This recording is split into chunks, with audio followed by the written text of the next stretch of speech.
What's going on, everybody? For those of you that are new to the channel, welcome. Make sure that you hit that subscribe button down below and you turn on your bell for the notifications so you never miss out on any of the videos that I post. I post videos on lifestyle, obtaining your dream life, and I also share my YouTube journey and tips along the way that you don't want to miss. But today we're talking all about the power of silence and what you should keep private in your relationships. So my first tip is when you get into a new relationship, don't talk about your ex at all. Trust me when I say this, and I know it may be hard to hear, but nobody wants to hear about your ex because let's say you're on a first date and you start talking about your ex, I can guarantee you will not be getting a second date.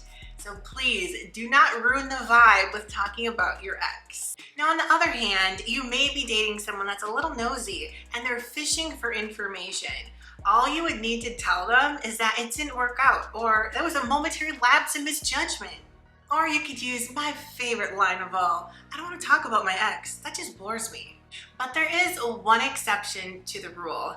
So if you're going anywhere, say like a get together, a party, a wedding, where you know that your ex is gonna be there, then you wanna make sure that you're telling the new person that you're with that they may happen to run into your ex. Because what you don't want to happen is you don't want your ex to feel like they have one up on the new person that you're dating. Unless you know that your ex would be running into the new person that you're dating, that's the only reason why you would be talking about your ex. Other than that, just keep it pushing. And just remember this, when you start talking about your ex, that just is a clear indication you're not over them. So make sure you're actually even over them before you start dating, because there is no other reason why you should be bringing up your ex. That's just old baggage. I don't care if it's Walmart baggage or Louis Vuitton baggage. Wrap it up in a bow and toss it.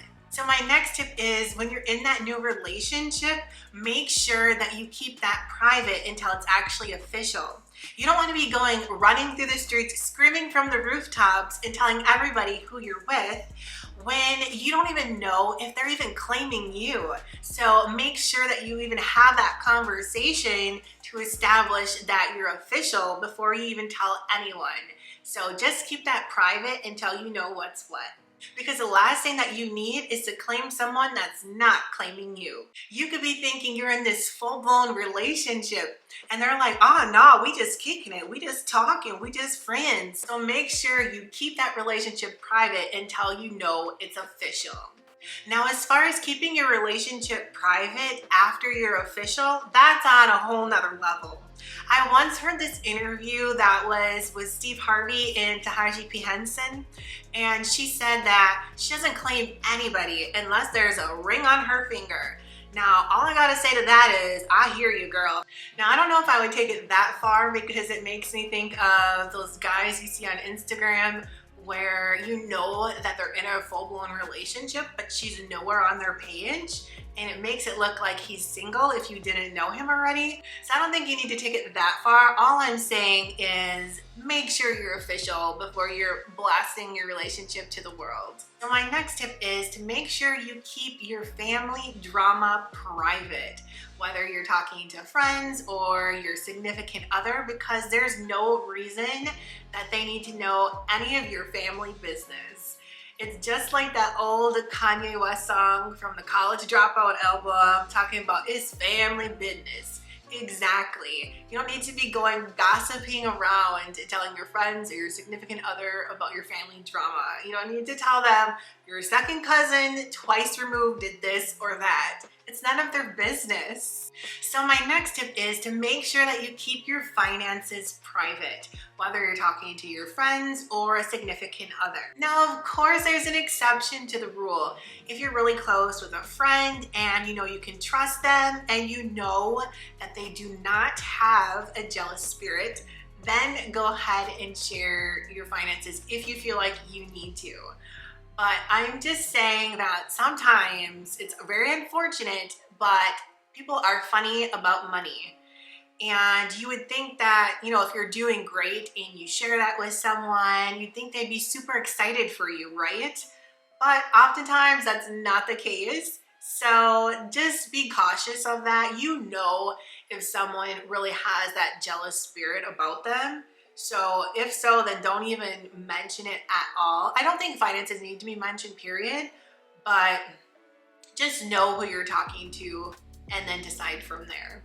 I mean, I literally cannot understand why people would be jealous of somebody else that's making more than them, because if you think about it, you should be ears open and asking questions like, do you have any tips for getting to this level? Because that certainly could be you making more money in the future. So why would you ever be jealous of anybody else doing better? You should be super excited for that, because there's absolutely no reason to get jealous over money. So when you're in a relationship, the only reason I would ever recommend talking about money is if you're engaged and you're actively pursuing getting married. That's when you do need to know your significant other's finances. You need to know, all right, what are they really bringing to the table? Are you the breadwinner or are they the breadwinner? Or are you both making a similar amount of money? So you need to be able to plan for your future that way. That I totally understand. But your relationship prior to that, they don't need to know your finances at all, because it's literally none of their business. Some people that you date will feel a type of way if you're making less than them or more than them. So if you are dating someone that's asking those financial questions about how much you make, how much is in your bank account, I want you to crush it right back at them and ask them, why are you asking me that? Why is that important to you? So one other thing that you'd want to ask too with that would be, well, would that make you feel uncomfortable if I was making more than you? Once they answer that question, then you'll know exactly if you want to continue dating them. Because if they say, yeah, that would make me uncomfortable if you were making more than me, well then, are you going to go quit your job just because they would be uncomfortable? I don't think so. And that tells you how they think about money and relationship. And therefore, you don't need to release any of your financial information. And you can just let them know too, like, you know, unless I'm engaged, unless I'm married, there's no need to be even discussing that. So my next tip is to make sure you're not sharing too much of your relationship on social media. Let's be real here, social media is huge these days, but oftentimes people share way too much about their relationships on social media.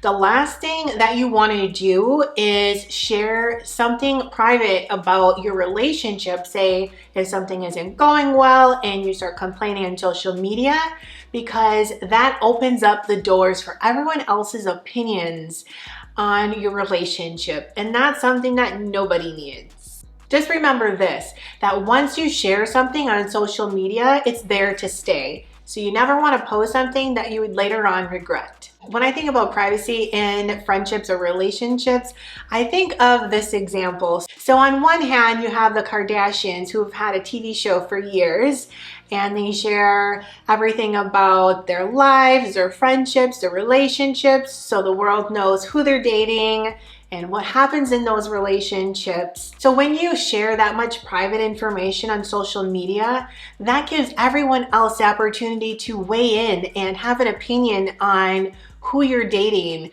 and what's going on in that relationship. And there's really no need for that. Now, the Kardashians do get paid for their show, so we can see why that they're doing that. But on the other hand of this example, you've got Ariana Grande. So we know a few people that she's dated in the past. We know that she's currently married, but we really don't know too much more about that marriage. For all we know, she's living her best life and she's kept that relationship private. That way, no one can weigh in on that relationship because they have no idea what's going on. I also think about one of her songs called Thank You Next, where she talks about a few of her exes, but she keeps it sweet and simple. She's just giving you enough information to make it a hit record. She's not trying to give you all the dirty details. When you think about that example of the Kardashians and Ariana Grande and how different those relationships look like to the public and how much access the public has to those relationships, that's what I mean why it's so important to keep your relationships private or semi-private and just not share too much information to the public. Because nobody needs drama in a relationship, am I right?